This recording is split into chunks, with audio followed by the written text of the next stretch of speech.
Hello everyone, how are you? We are here at the test center of Tottenham and one more pass. First time. We are just here outside the test center. This is the car park and the test center is right there. So, tell about your experience. Roshan, how was it, man?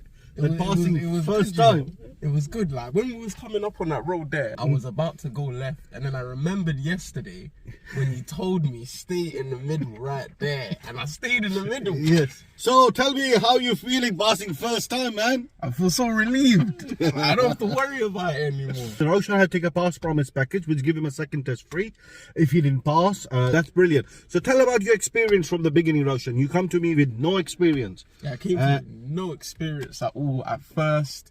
Like, you was emergency braking on me all the time. You was grabbing the wheel from me all the time. And then I realized, like, as I went on. So finally, what thing people need to know before they start the driving and why they should come to us?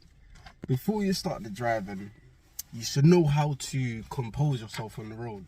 You should know how to stay calm in a lot of situations. Mo has literally just said that everybody else here has failed, and the person that Mo has taught is the only one that's passed. Around us, it's not happiness, but in the car is full of happiness. Full of happiness. Full of happiness. So the Roshan passed first time. I'm sure you will see the Roshan on the road very soon. The Roshan whole family have been successfully passed first time. There will be happiness and everything. So guys, if you want to pass like Roshan first time, thanks to you, all of you listening, and thanks to you trusting me, and we will do our best to help and do things. In the meantime, you look after yourself, and over and out.